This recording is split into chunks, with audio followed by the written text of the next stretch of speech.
Praise the Lord, जय मसीह की। यह वीडियो केवल मसीहियों के लिए बनाया गया है जिन्होंने अपना जीवन प्रभु यीशु मसीह को दिया है। इस वीडियो से हमारा मकसद किसी व्यक्ति, जाति, धर्म अथवा संस्थाओं को ठेस पहुंचाना या उनके अनुयायियों का अपमान करना नहीं, बल्कि बाइबल की शिक्षाओं को आम लोगों तक पहुंचाना है। मुमकिन है कि बाइबल की ये शिक्षाएं कुछ लोगों की विचारधाराओं से मेल नहीं खाती, अतः उनसे अनुरोध है कि वे खुद को इस वीडियो से दूर रखें ताकि उनकी विचारधाराओं को ठेस न पहुंचे। आइए अब हम परमेश्वर का जीवित और सामर्थ्य वचन सुनते हैं भाई पॉल राजू के द्वारा। Praise the Lord. मैं पिता परमेश्वर को धन्यवाद करता हूं कि उसने फिर से ये अवसर दिया प्रियों कि मैं आपके सामने परमेश्वर के सुंदर कलाम के साथ हाजिर हो सका। प्रियो, मैंने आपसे इससे पहले वीडियो में बात की थी कि दाखरस और दाखमधु को लेकर आज हम मसीहों के बीच में जो गलतफहमी बैठी हुई है, मैं उस विषय में बात कर रहा था। क्या मसीहों को शराब पीना ज़रूरी है? अगर वो शराब पीते हैं तो क्या समझ के पीते हैं? क्या ऐसा वचन में लिखा है? या पीने के पीछे परमेश्वर का क्या दंड है उनके जीवन में? इन सब बातों को मैंने बताया था। लेकिन आज मैं आपको ये बताऊंगा कि यीशु मसीह का और दाखरस का और हम कलीसियाओं के बीच में जो संबंध है, उस संबंध में मैं आपको आज बताऊंगा। क्योंकि बहुत से लोग इस दाखरस को भी शराब समझ के बैठे हैं। बहुत से लोग ये कहते हैं कि जब हम अपनी पाकशाद लेते हैं या हम अपनी होली कम्युनियन सर्विस लेते हैं या हम प्रभु भोज में उपस्थित होते हैं, तो बहुत से लोग ये कहते हैं, कुछ मसीही भी कहते हैं, कुछ अन्य जाति भी कहते हैं कि आप लोग जो हैं अपने चर्चेस के अंदर में जो है वो शराब का व्यवहार करते हैं। ये नहायत ही घटिया और बेबुनियादी इल्ज़ाम है जो हम मसीहों के ऊपर लगाया गया है। लेकिन प्रियो, मैं आज आपको बताना चाहता हूँ कि इस दाखरस के द्वारा प्रभु परमेश्वर ने अपने पुत्र के द्वारा जो इस पृथ्वी पर उसका बेटा बनकर आया, उसके द्वारा उसने जो अपनी योजना को प्रकट किया, मैं उसके विषय में आज आपको बता रहा हूँ। जैसा कि आपने देखा है कि यीशु मसीह जो थे वो काना के विवाह में पहले अपने आश्चर्य कर्मों को किया और वहाँ पर उन्होंने 6 मटकों को दाखरस बनाया। हाँ प्रियो, 6 मटकों को। वो मटके जो होते हैं वो यहूदी परंपरा के मुताबिक वो ऐसी जगह पर रखे हुए मटके थे जहाँ पर बाहर से लोग आने पर अपने हाथों को धोकर, अपने पैरों को धोकर उस पवित्र भोज में या उस भोज में सम्मिलित होते थे। वो माने घर के बाहर आंगन में या किसी ऐसी जगह पर था जहाँ पर शुद्धिकरण का एक प्रतीक था कि उस मटके से लोग पानी से अपने को शुद्ध करते थे। जैसा कि हमारे समाज में मुस्लिम भाई लोग जो हैं वो नमाज़ पढ़ने से पहले अपने आप को वज़ू करते हैं, अपने हाथ पैर को धोते हैं, अपने मुंह को धोते हैं, वज़ू करते हैं। ठीक उसी तरीके से परमेश्वर की योजना के तहत वचन कहता है कि वो जो 6 मटके थे वो इन प्रथाओं के बीच में, यहूदी प्रथाओं के बीच में रखे हुए थे, क्योंकि उससे लोग शुद्धिकरण का व्यवहार करते थे, उससे अपने आप को शुद्ध करते थे। कि जैसा कि आपने आगे वचन में भी देखा होगा, मैं उसको पढ़वाना नहीं चाहता, बस आपको बताना चाहता हूँ कि जैसे फरीसियों ने भी प्रभु यीशु मसीह से कहा था कि तेरे चेले बिना हाथ धोए भोजन करते हैं। हाँ प्रियो, ये यहूदी परंपरा है कि वो वहाँ पर वो हाथ धोते थे। तो इन 6 मटकों को जो रखा हुआ है, इसके पीछे भी एक हमारी स्टडी है, एक हमारा विश्वास है कि आज ये कलीसियाओं के अंदर 6 प्रकार के जो विश्वास है, जो डॉक्ट्रिन है, जो हमारी कलीसियाओं के अंदर 6 डॉक्ट्रिन, महत्वपूर्ण डॉक्ट्रिन है, ये उसको दर्शाता है। और मत्ती, मरकुस, लूका, यूहन्ना जो है वो परमेश्वर का वो कलाम है जिसके ऊपर आज हमारी मसीहत जो है वो बुनियादी तौर पर रखी हुई है। उसका ये बुनियाद है, इसके वो पिलर हैं जहाँ पर हमारी मसीहत कायम है। हाँ प्रियो, जब हम इन पिलरों को इसके द्वारा जोड़ते हैं, जब पिलर को हम पिलर से जोड़ते हैं या एक खंबे को एक खंबे से जोड़ते हैं, तो उसके बीच में हम लिंटर देते हैं। जैसे अपने घरों को बनाने के लिए खंभों के बीच में, खंभों को जोड़ने के लिए हम लिंटर देते हैं, ठीक उसी प्रकार से हमारी मसीहत के अंदर इन 4 गॉस्पल्स को रख कर प्रभु यीशु मसीह ने 4 पिलर देकर हमारे ऊपर जो बुनियाद खड़ी करी है, उसको जोड़ने के लिए हमारी कलीसियाओं में 6 प्रकार के डॉक्ट्रिन है, 6 प्रकार के सिद्धांत हैं। उन सिद्धांतों को हम इस मटकों के अंदर हम पाते हैं। लेकिन आज ये स्टडी नहीं है कि मैं उन मटकों के बारे में आपको बताऊं। मेरी स्टडी ये है कि वहाँ दाखरस का क्या प्रतीक है। यीशु मसीह जो हैं वो एक यहूदी पुरुष है। हाँ प्रियो, बहुत ध्यान से सुनिए, क्योंकि इस प्रकार का स्टडी या इस प्रकार की बातें आपको कलीसियाओं के अंदर सुनना बहुत कम मिलेगा। लेकिन मैं परमेश्वर के अनुग्रह से अपने बहुत से खोजबीन और विचारों के बाद और बहुत कुछ पढ़ने के बाद मैंने आपके सामने ये वचन लेकर आया हूँ, क्योंकि बहुत से लोग आज इससे अनजान हैं। हाँ प्रियो, यहूदी परंपरा के मुताबिक एक रस्म जो है शादी, वो बहुत ही पवित्र बंधन है या उस बहुत पवित्र अनुष्ठान है, क्योंकि यहूदी के मुताबिक वहाँ पर एक विवाह हो रहा है और वहाँ पर प्रभु यीशु मसीह उपस्थित हैं। और प्रभु यीशु मसीह जो है एक यहूदी पुरुष है। और एक यहूदी पुरुष के विषय में मैं आज आपको बताऊंगा कि एक यहूदी पुरुष अपने विवाह के लिए जो इंतज़ाम होता है, जो लड़की खोजा जाता है, जो सिस्टम है, वो सिस्टम क्या है कि यहूदी लड़का कभी भी लड़की की तरफ से बात नहीं स्टार्ट करेगा। वो जब भी करेगा, यहूदी लड़का अपने लिए अपनी दुल्हन को खुद खोजेगा और खुद खोजकर उसको पसंद कर कर अपने पिता को बताएगा कि हे पिता, मैंने इस लड़की को अपनी दुल्हन के रूप में, अपनी ब्याहती स्त्री के रूप में मैंने पसंद किया है, क्या आप इससे सहमत हैं? हाँ प्रियो, मैं आपको इसी को वचन के साथ दिखाता जाऊंगा ताकि आप समझ सकें कि यहूदी विवाह के मुताबिक, यहूदी पुरुष के मुताबिक आज हम जब उसकी कलीसिया जो है वो दुल्हन है और इस दुल्हन का प्रभु यीशु मसीह के साथ जो रिश्ता है वो किस तरीके से हमें चुना है। हाँ प्रियो, मैं आपको बताना चाहता हूँ कि जब वो लड़का उस लड़की को चुन लेता है तो अपने पिता से कहता है कि पिता, मैंने उस लड़की को अपनी जीवन साथी बनाने के लिए चुना है। और उसके बाद वो अपने पिता से कहता है कि जैसा कि आप देख सकते हैं यूहन्ना 15 उसके 16वें अध्याय में 16वें पद में लिखा है कि तुमने मुझको नहीं चुना बल्कि मैंने तुम्हें चुना है। अर्थात परमेश्वर का वचन कहता है कि प्रभु यीशु मसीह ने मुझको चुना है, मैंने उसको नहीं चुना, हम उसके दुल्हन हैं। तो आज मैं आपको इस विवाह के माध्यम से ये बताना चाहता हूँ कि प्रभु यीशु मसीह का हमारे साथ, हम कलीसियाओं के साथ क्या संबंध है। और बाद में ये भी बताऊंगा कि इसमें दाखरस जो है वो कितना महत्वपूर्ण है। ये एक पवित्र भोज में ये दिया जाने वाला सबसे उत्तम पदार्थ है। कहा, क्या तुम इस उत्तम पदार्थ को अब तक छिपा के रखे थे? लोग तो पहले उत्तम देते हैं, फिर मध्यम देते हैं, लेकिन तुमने तो उत्तम दाखरस ही छिपा कर रखा था। ये दाखरस बहुत ही पवित्र और उत्तम पदार्थ है जो आज प्रभु यीशु मसीह इस माध्यम से हमारे साथ रिश्ता करते हैं। वो रिश्ता कैसे होता मैं आपको बताता हूँ। जब ये लड़का अपनी वाइफ के लिए अपने पिता को कहता है तो पिता अपने घर वालों के साथ लड़की के घर जाता है। हाँ प्रियो, ध्यान से सुनिएगा, लड़की के घर जाता है और लड़की के घर में जाकर वो लड़की वालों से इस रिश्ते में बात करता है। और जब बात करता है तो इनके दरमियान जो है एक यहूदी रब्बी जो है वो उपस्थित होता है। हाँ प्रियो, मैं आपको बता देना चाहता हूँ कि यहूदी रस्म के मुताबिक ये जो रस्म हो रही है, ये जो बातचीत हो रही है, ये मंगनी की शुरुआत है। हाँ, ये मंगनी की शुरुआत है। यहूदी परंपरा में शादी को दो रूपों में देखा जाता है, जैसा हम भी जानते हैं, एक मंगनी होती है और एक शादी होती है। मंगनी को हम यहूदी में केदुशीन कहते हैं। क्या कहते हैं? केदुशीन, अर्थात मंगनी उनके हिसाब से। और शादी को हम हुपा कहते हैं। ये दो स्टेज हैं शादी के होने से समय। पहले मंगनी होगी जिसको केदुशीन कहते हैं और हुपा जिसे हम शादी कहते हैं। तो जब ये मंगनी की रस्म चलने से पहले एक एग्रीमेंट तैयार किया जाता है लड़के वाले के बीच में और लड़की वालों के बीच में। तो लड़की वाले शादी की सारी तैयारियां लड़कियों के हाथ में दे देते हैं। वहाँ पर लड़कियों को खरीदा जाता है, अर्थात उसकी शादी के लिए उसके एवज में उसको एक मोल दिया जाता है, एक दाम चुकाना पड़ता है और उस दाम के एवज में लड़का उस लड़की को अपनी दुल्हन बनाता है। हाँ प्रियो, ठीक इसी प्रकार से प्रभु यीशु मसीह भी आज हमारे लिए दाम चुकाए हैं, अपना क्रूस पर अपना दाम चुकाया है और दाम चुकाकर हमें मोल लिया है।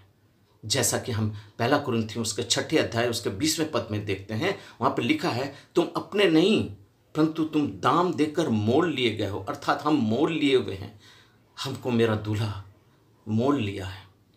और जब ये बातें हो जाती हैं तब एक एग्रीमेंट तैयार होता है। उस एग्रीमेंट के ऊपर सारी बातें लिखी जाती हैं कि विवाह का क्या रस्म है, क्या रिवाज है, क्या देना है, क्या लेना है, सारी बातें लिखी जाती है। और उसमें कुछ ऐसी चीज़ें होती हैं जो दूल्हा या दूल्हे के घर वाले लड़की को देते हैं।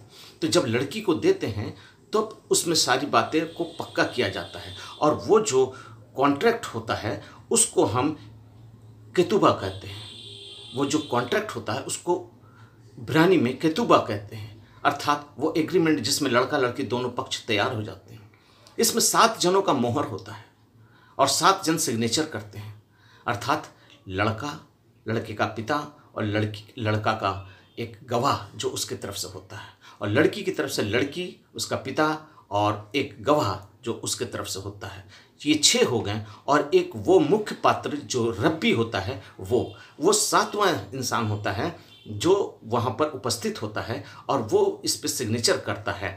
और इस रोल को, इस कागज को, इस एग्रीमेंट को रोल कर कर इसमें 7 मोहरें लगा कर लड़के के हाथ में दे दी जाती है। हाँ प्रियो, आज मैं आपको इस बातों का खुलासा इसलिए कर रहा हूँ कि ये बातें बहुत गुप्त बातें हैं जिनको कलीसियाओं में नहीं बताया जाता है। इस प्रकार की बातों को से आपको अवगत नहीं कराया जाता है। लेकिन मैं आज आपको इसलिए बता रहा हूँ कि आप जान जाएं तो मसीह को, इस कलीसिया को, इस वचन को, नए नियम को आप सही तौर से समझ सकेंगे।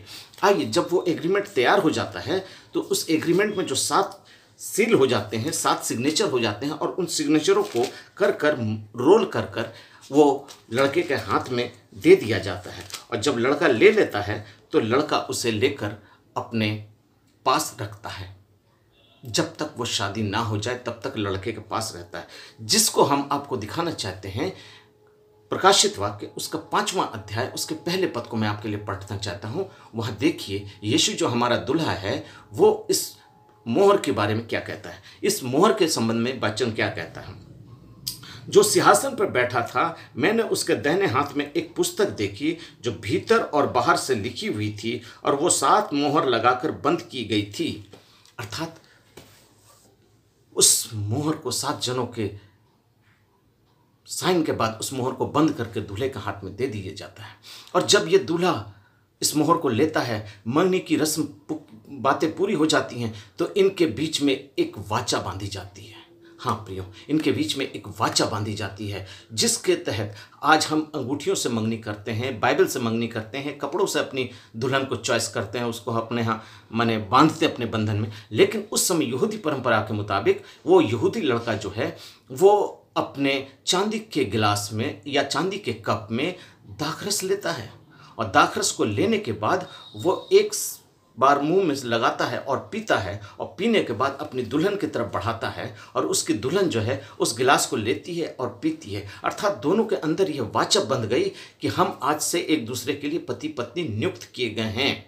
जब तक विवाह ना हो जाए तब तक हम पति पत्नी नियुक्त किए गए। लेकिन प्रियो, मैं इस बीच आपको एक बात बता दूं कि अगर ये रिश्ता बनने में, ये शादी की जो रस्म है इसको मानने में, इनके बीच जो निगोशिएशन होता है इसको मानने में अगर ऊंच नीच हो जाए तो लड़का अपने पिता से कहता है कि पिताजी छोड़ दीजिए, ये रिश्ता ख़त्म कर दीजिए, ये बात यहीं ख़त्म कर दीजिए, क्योंकि मुझको इतने ज़्यादा मोल देकर इस लड़की को लेने की आवश्यकता नहीं है। मैं बहुत मोल दे रहा हूँ इसके लिए, लेकिन अगर लड़की अच्छी हो, लड़की पसंद हो, उसके सारे काम अच्छे हो, जैसा कि हम जानते हैं कि अगर अच्छी लड़की मिल जाती है तो हर रिश्ता कामयाब हो जाता है। तो इस शादी में अगर पिता को लड़की पसंद है और पिता चाहता है कि नहीं यही मेरी दुल्हन बनेगी, तो पिता उसके लिए कोई भी मोल देने को तैयार होता है, उसके लिए कोई भी दाम चुकाने को तैयार होता है।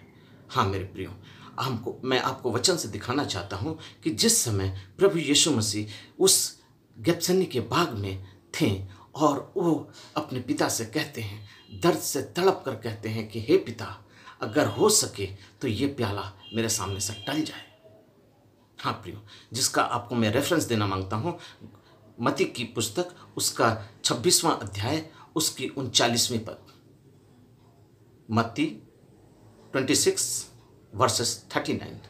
तो वहाँ पर हम देखते हैं कि प्रभु यीशु मसीह अपने पिता से कह रहा है, पिता अगर हो सके तो ये प्याला टल जाए। प्रभु पिता ये रिश्ता बहुत मजबूत ना हो, अगर ये रिश्ता बहुत मजबूत हो गया, अगर ये रिश्ता बहुत अच्छा है तो पिता तू पसंद करता है तो ठीक है, तेरी मर्जी पूरी हो, अगर हो सके तो ये प्याला ख़त्म कर दे, ये प्याला हटा ले, क्योंकि मुझको अब दाम चुकाना है, मुझको इस संसार में तेरी दुल्हन के लिए दाम चुकाना है। पिता कोई जवाब नहीं देता है। पिता की खामोशी इस बात का प्रतीक है कि मुझे लड़की पसंद है और मैं इसके लिए कोई भी मोल देने को तैयार हूँ। हाँ प्रियो, मेरा यीशु आज इस कलीसिया के लिए, अपनी उस दुल्हन के लिए अपना वो मोल देने को तैयार हो गया और वो क्रूस पर अपने आप को दे दिया। प्रियो, चलिए मैं अब आपको वहाँ ले जाता हूँ जहाँ मैं आपको ये बता रहा था कि लड़का लड़की जब एक दूसरे को पसंद कर लेते हैं, आपस में दाखरस पीकर आदान प्रदान गिलासों का कर लेते हैं, इसके बाद लड़का लड़की की तरफ जाने से पहले एक दफ़ा अपना दाहिना हाथ उठाता है और कहता है कि मैं तुम्हारे लिए जगह तैयार करने जाता हूँ और फिर मैं आकर तुम्हें अपने साथ ले जाऊँगा, क्योंकि जहाँ मैं रहूँ वहाँ तुम भी रहो। हाँ प्रियो, ये रस्म था और ये बोलना इनको अनिवार्य था और इनकी जो दूरियां होती थी, इनसे जो अलगाव होता था, इस वक्त के बाद वो 6-12 महीनों का होता था। हाँ प्रियो, यहाँ से जो अलगाव होता था वो 12 महीनों के लिए ये अलग हो जाएंगे। अब लड़का लड़की को कहता है, ये मैं प्रॉमिस करता हूँ, मैं ये वचन देता हूँ कि मैं तुम्हारे लिए जगह तैयार करने जाता हूँ कि जहाँ मैं रहूँ वहाँ तुम भी रहो, क्योंकि मेरे पिता के घर में बहुत से रहने के स्थान हैं। हाँ प्रियो, जब मेरा यीशु इस धरती पर आया तो उसने अपने इन वचनों के द्वारा हमें बता दिया, जैसा कि हम यूहन्ना उसके 14वां अध्याय उसके 2 से लेकर 3 पद को देखते हैं, वहाँ लिखा हुआ है। हाँ प्रियो, तब उसके बाद क्या होता है कि लड़का अपनी दुल्हन के पास से चला जाता है, लेकिन प्रभु यीशु मसीह ने अपने इस रिश्ते को, अपनी दुल्हन को, जो उसकी पहली दुल्हन होती है, इस जगत में उसकी पहली दुल्हन होती है, अर्थात अपने उन 12 शागिर्दों को वो ये बताता है कि मेरे साथ अब क्या होने वाला है, हमारा रिश्ता तुम्हारे साथ कैसा होने वाला है और मैं तुम्हारे लिए क्या करने जा रहा हूँ। क्योंकि वो 12 शागिर्द जो उसके थे वो भी यहूदी थे। उसने अपने उन यहूदियों के दुल्हन के साथ जो व्यवहार किया, जो प्याला पिया और उसके बाद उसने क्या कहा, मैं आपको उसके थोड़ा सा बताना चाहता हूँ कि उसने उस प्याले को पीकर क्या कहा, जो आज हम लोग पाकशा कहते हैं, आज हम लोग जिसको प्रभु भोज कहते हैं, लेकिन आज बहुत से लोग इस पाकशा को गंदी नज़रों से देखते हैं, गंदे तरीके से लेते हैं, नशे की हालत में लेते हैं, अपने मुंह में खैनी, गुटखा, कदम, तंबाकू और जाने कौन कौन सी चीज़ों से अपने मुंह को नपाक करके आते हैं और उनको फेंक कर पाकशा में शरीक हो जाते हैं। प्रियो, ये बहुत पवित्र भोजन है, ये बहुत पवित्र चीज़ है कि जिसको मेरा यीशु हमें लेने को दिया है। वो उस अपनी दुल्हन को देता है और अपनी दुल्हन से क्या कहता है वो सुन लीजिए। मैं आपके लिए पढ़ना चाहता हूँ मत्ती रचित सुसमाचार उसका 26वां अध्याय उसके 26 पद से लेकर मैं आपके लिए 28 पद तक पढ़ रहा हूँ। सुनिए। जब वे खा रहे थे तो यीशु ने रोटी ली और आशीष मांगकर तोड़ी और अपने चेलों को देकर कहा, लो खाओ, ये मेरी देह है। फिर उसने कटोरा लेकर धन्यवाद किया और उन्हें देकर कहा, तुम सब इसमें से पियो, क्योंकि यह वाचा का मेरा वो लहू है जो बहुतों के पापों की क्षमा के लिए बहाया जाता है। अर्थात वो वाचा जो एक यहूदी लड़का अपने दुल्हन के साथ एक प्रॉमिस करता है, वो वाचा, वो प्रॉमिस, वो बंधन, वो प्रतिज्ञा, आप जो भी नाम दे दीजिए इसका, वहाँ प्रभु अपने चेलों के साथ इस बात को करता है, ये मेरी वाचा का वो लहू है।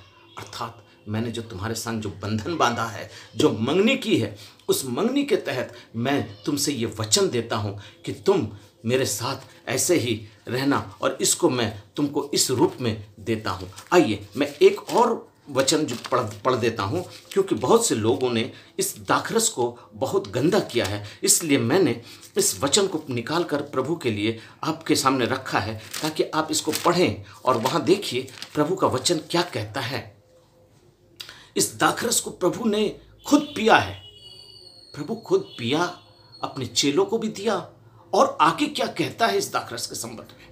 देखिए मरकुस रचित सुसमाचार उसका 14वां अध्याय उसके 25वें पद को मैं आपके लिए पढ़ रहा हूँ। मरकुस 14:25 वहां पर लिखता है, फिर उसने, अर्थात प्रभु यीशु मसीह, फिर उसने कटोरा लेकर धन्यवाद किया और दिया और सबने उसमें से पिया। ये मैं 23वां वचन पढ़ रहा हूं, लेकिन मेरा मुख्य पद है 25वां। ठीक है, आइए, अब सबने पिया, धन्यवाद किया, पिया, अपने चेलों को दिया और उसमें से सबने पिया।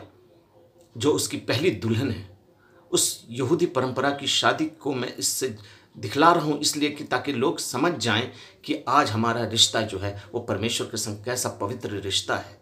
हम उसकी जो दुल्हन है, उसने ऐसे ही नहीं हमें मोल लिया है, अपने पिता से कहकर हमारा दाम ज़्यादा होने के बावजूद भी उसने मुझे अपनाया है। वो हमारे लिए जगह तैयार करने गया है, वो फिर आएगा, इसलिए उसने अपने इस दाखरस को क्या कहा है वो आप सुन लीजिए। 25वें पद को मैं पढ़ता हूँ, मैं तुमसे सच कहता हूँ कि ये दाख का रस मैं उस दिन तक फिर कभी न पीऊँगा जब तक परमेश्वर के राज में नया ना पीऊँ। अर्थात मैं उस वक्त तक नहीं पीऊँगा जब तक हम लोग एक साथ परमेश्वर के राज्य में शरीक ना हो जाएं।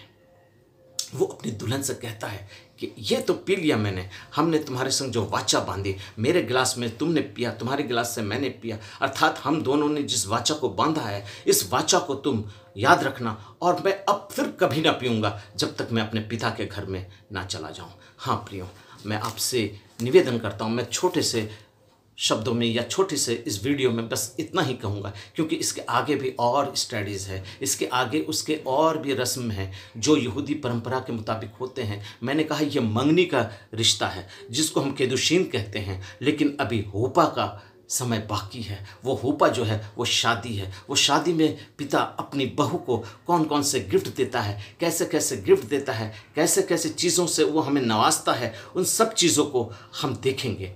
और हम आपसे विनती करते हैं, क्योंकि मेरा यीशु अपने दुल्हन के लिए जगह तैयार करने गया है, और जब जगह तैयार करता है तो पिता से वो रिक्वेस्ट करता है। वो रिक्वेस्ट क्या करता है मैं आपको वो भी पढ़वा देता हूँ, जो हमें दिखाता है। हमारे साथ निकाल लीजिए यूहन्ना रचित सुसमाचार, उसका 17वां अध्याय, उसके 24वें पद को मैं पढ़ता हूँ। वहाँ एक पुत्र अपने पिता से, अर्थात वो यहूदी लड़का अपने पिता से क्या कहता है, वो कहता है, हे पिता, मैं चाहता हूँ कि जिन्हें तूने मुझे दिया है, जहाँ मैं हूँ वहाँ वो भी मेरे साथ हूँ, कि वह मेरी उस महिमा को देखें जो तूने मुझे दी है, क्योंकि तूने जगत की उत्पत्ति से पहले मुझसे प्रेम रखा है। अर्थात वो अपने पिता से रिक्वेस्ट करता है कि पिता, मैं तुझसे विनती करता हूँ कि जिसे मैंने चुना है, अर्थात अपनी उस कलीसिया को, अपनी उस दुल्हन को जिसे मैंने चुना है, वो मेरे साथ वहीं रहे जहाँ मैं रहूँगा। अर्थात उस स्वर्ग में जहाँ मैं रहूँगा वहाँ मेरी ये कलीसिया भी रहे, और जिससे मैंने प्रेम किया और तूने प्रेम किया, अर्थात उस कलीसिया को प्रभु परमेश्वर का पुत्र यीशु मसीह आज हमारे संग वो रिश्ता बांध कर दाखरस के माध्यम से वो मंगनी करता है। Praise the Lord. अगर आप प्रेज द लॉर्ड कह सकते हैं तो इस वक्त प्रेज द लॉर्ड बोल दीजिए। यस, क्योंकि उसने दाखरस के माध्यम से हमारे साथ मंगनी की है। प्रियो, ये बहुत पवित्र रिश्ता है और ये बहुत पवित्र पदार्थ है जिसको हम अपने होठों से लगाते हैं। जब भी आप इसको लगाएं तो याद रखिए ये प्रभु यीशु मसीह का लहू का प्रतीक है। क्योंकि मैं आपको एक वचन पढ़ा देता हूँ, उसके बाद मैं इस वीडियो को ख़त्म करूँगा। मेरे साथ निकाल लीजिए 1 कुरिन्थियों उसका 11वां अध्याय और उसके 25वें पद से मैं आपके लिए पढ़ रहा हूँ। वहाँ पर देखिए क्या लिखता है। इस रीति से उसने ब्यारी के पीछे कटोरा भी लिया और कहा, यह कटोरा मेरी लहू की नई वाचा है, जब कभी पियो मेरी स्मरण में यही किया करो। क्योंकि जब कभी तुम रोटी खाते और इस कटोरे में से पीते हो तो प्रभु की मृत्यु को जब तक वो ना आए प्रचार करते हो। हाँ प्रियो, जब तक मेरा प्रभु नहीं आएगा, हम उसकी दुल्हन हैं, हम कहेंगे मेरा रिश्ता प्रभु के साथ हो गया है, हमने उसके संग वाचा बांधी है और मेरा दूल्हा जो है वो मुझको लेने के लिए आने वाला है। हालेलुया। और देखिए आगे क्या लिखता है। इसलिए जो कोई, देखिए अब आपके सामने एक सवाल रख देता हूं मैं, इस सवाल में आप अपने आप को जांचेंगे। वहाँ सवाल ये है, इसलिए जो कोई अनुचित रीति से प्रभु की इस रोटी को खाए, उसके कटोरे में से पिए, वह प्रभु की देह का और उसके लहू का अपराधी ठहरेगा। परमेश्वर का वचन कहता है अनुचित रीति से जो इसको खाता और पीता है वो प्रभु के लिए अपराधी ठहरेगा। इसलिए मनुष्य अपने आप को जांच ले और इस रीति से वो रोटी से खाए और इस कटोरे में से पिए, क्योंकि जो कोई खाते पीते समय प्रभु की देह को नहीं पहचानता, वो खाने और पीने से अपने ऊपर दंड लाता है। हालेलुया। मैं परमेश्वर को धन्यवाद देता हूं कि आपने आज इस दाखरस और दाखमधु के संबंध में जो बातें मैं बोला उसमें आप समझ गए होंगे। कभी भी इस दाखरस और दाखमधु को मत मिलाइए प्रियों। दाखरस जो है वो परमेश्वर का पवित्र पदार्थ है, जिसको उसने विवाह में, याजकों के सामने, मंदिरों में, अपनी उत्तम स्थानों में उसने इसका व्यवहार किया। और दाखमधु जो है परमेश्वर ने हमेशा इसको घृणित किया। और दाखमधु जो है वो नशा में व्यवहार होता है, मदिरा में व्यवहार होता है, उसको तैयार किया जाता है, उसमें मसाला मिलाया जाता है, तरह तरह की चीज़ों मिला के उसमें नशा पैदा किया जाता है। आइए हम सब प्रार्थना करें।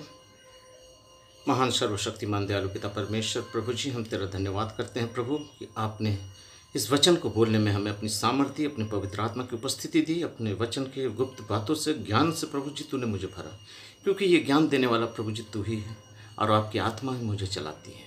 पिता परमेश्वर तू हमें आशीष कर और सुनने वाले एक एक श्रोता को, एक एक जन को प्रभु जी उनकी आत्मा को तैयार कर प्रभु जी, ताकि पिता परमेश्वर हम वचन की गुप्त बातों को समझ सकें और आपके स्वर्ग राज्य के लिए हम खड़े हो सकें। हर एक सुनने वालों को, उनके परिवार को, उनके बच्चों को, उनकी रोजी रोटी कमाई को, अन्न को, कटौती को, हर एक चीज़ को प्रभु जी अपने भरे पूरे भंडार से भरपूरी कर प्रभु जी। और एक एक उन बीमारों के लिए भी हम प्रार्थना करते हैं प्रभु जी, जो आज इस वक्त बीमार है प्रभु जी, हर एक को तो छू और चंगाई दे प्रभु जी। उनके सारे जगहों को जहाँ वो उनकी तकलीफ है, मैं पिता, पुत्र और पवित्र आत्मा के नाम से उन्हें परिपूर्ण चंगाई देने के लिए विनती करता हूँ। Yes daddy, touch in the name of Jesus. आशीष करिए, दया कीजिए, यीशु के नाम से, आमीन।